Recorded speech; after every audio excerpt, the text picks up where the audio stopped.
Meu nome é Rogério e trabalho como caminhoneiro desde que me conheço por gente. Essa estrada sempre foi como uma segunda casa para mim, mas existem experiências que a gente vive e jamais consegue esquecer. E o que me aconteceu naquela noite foi uma delas. Até hoje sinto um frio na espinha só de lembrar e contar. Era inverno ainda de madrugada, e a estrada parecia completamente deserta. A neblina estava tão espessa que eu mal conseguia ver 2 metros à frente.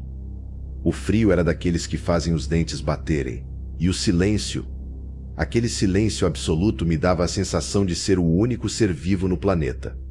Eu estava voltando para casa após uma entrega longa. Já passava das 3 da manhã, minha cabeça pesava de tanto cansaço, mas a vontade de ver a Clarice e os meus filhos era maior do que qualquer sono. Enquanto eu dirigia, algo chamou minha atenção mais adiante. Um restaurante com as luzes acesas. A placa dizia Restaurante Recanto Feliz. A iluminação da fachada piscava, quase se apagando, mas mesmo assim parecia acolhedora, como um oásis no meio de tanto vazio. Não havia nenhum outro sinal de vida havia horas, então resolvi parar.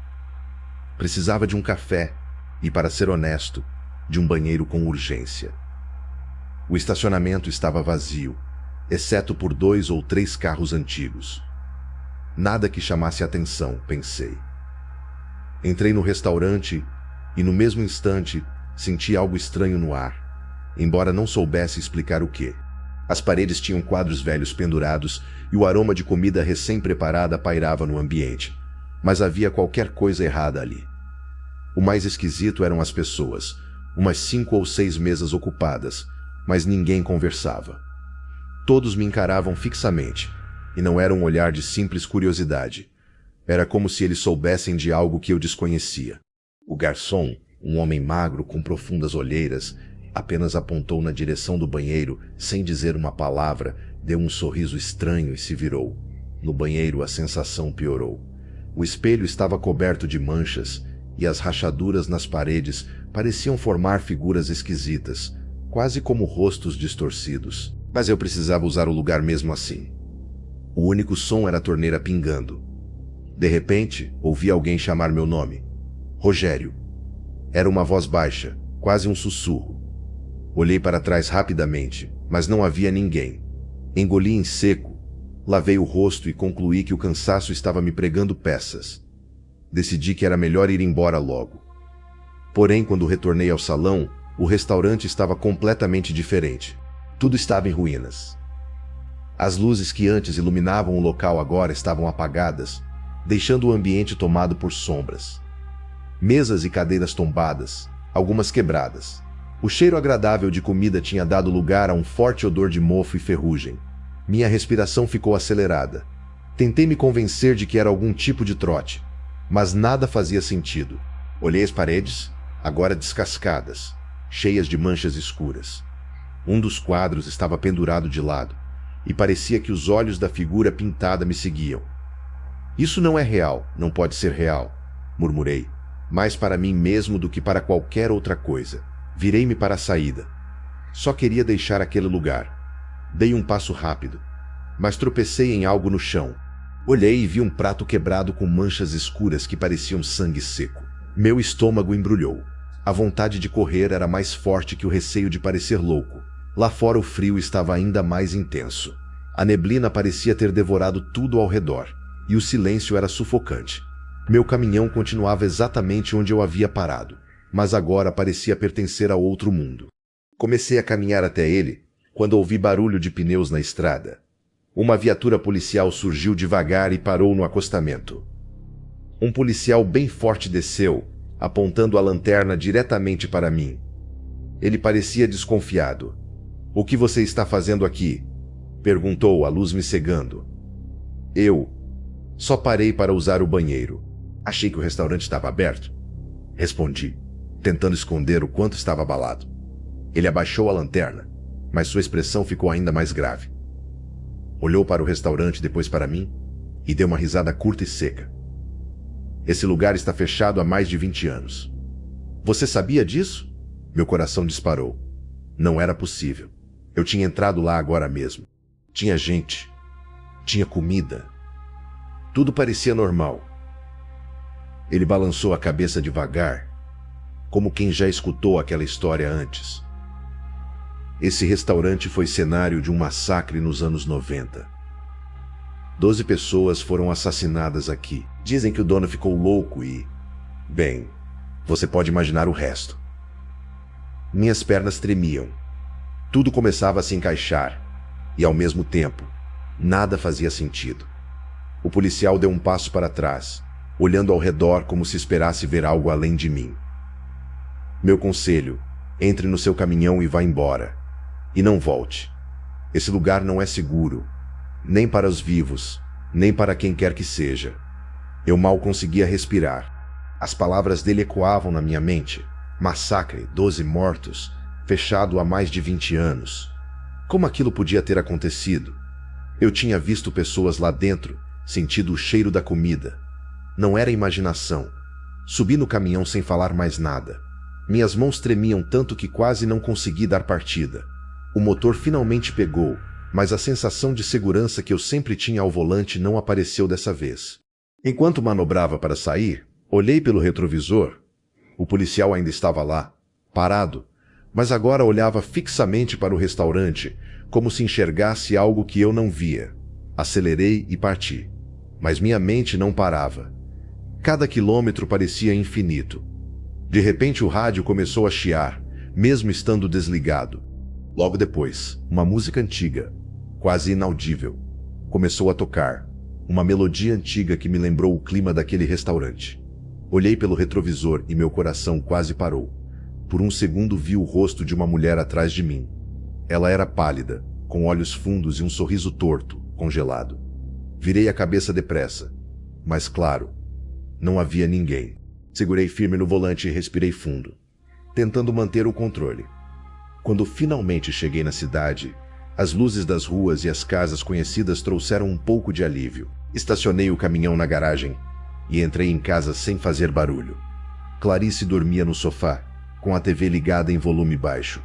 Ela parecia tão calma, totalmente alheia ao pesadelo que eu tinha vivido. Fui até a cozinha pegar um copo d'água. Minhas mãos ainda tremiam, mas eu precisava me acalmar. Foi quando notei algo na mesa, um guardanapo.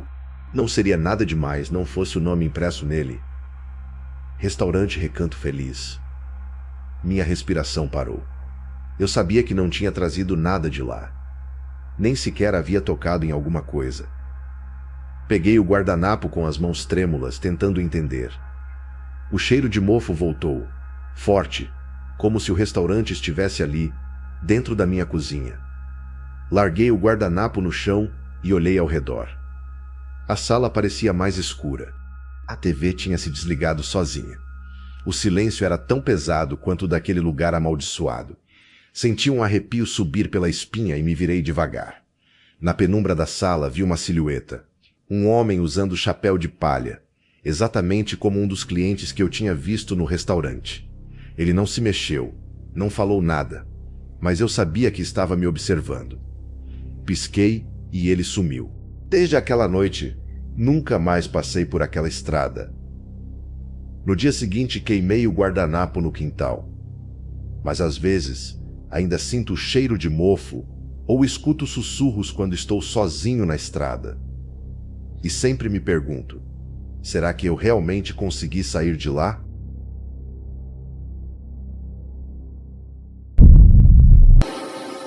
Se está gostando, deixe o seu like que nos ajuda muito a continuar. É complicado apagar da cabeça aquela parte da estrada, por mais esforço que eu faça.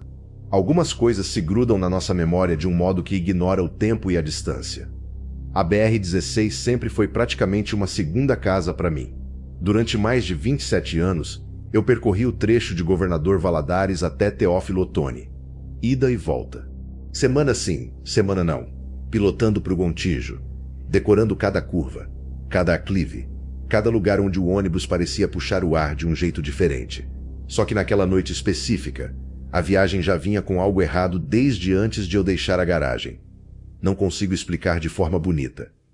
Era só um desconforto quieto no fundo do peito, que ia e voltava, igual quando a gente sente que vai chover, mesmo com o céu ainda sem nuvem.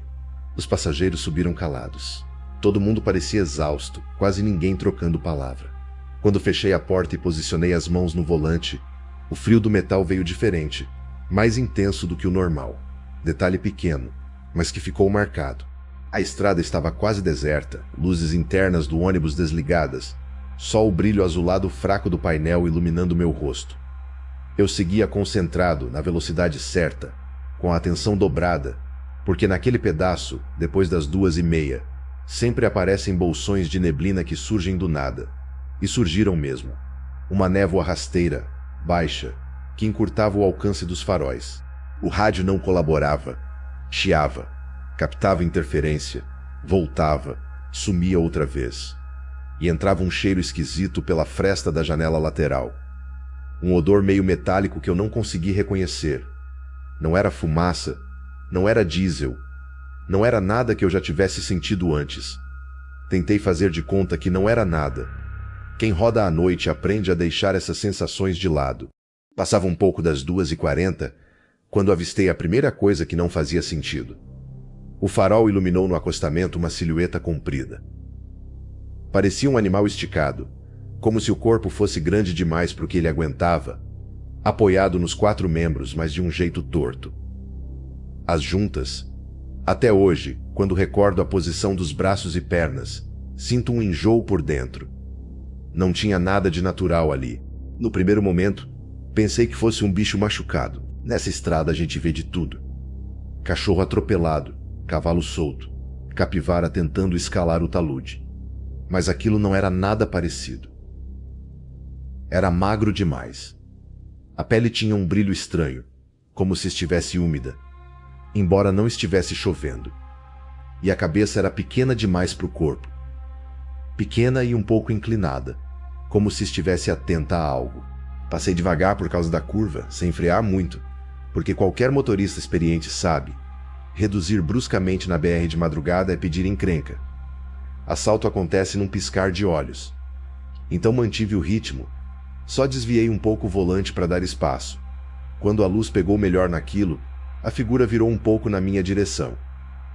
Por um segundo parecia que estava me encarando. Pensei, que porcaria é essa?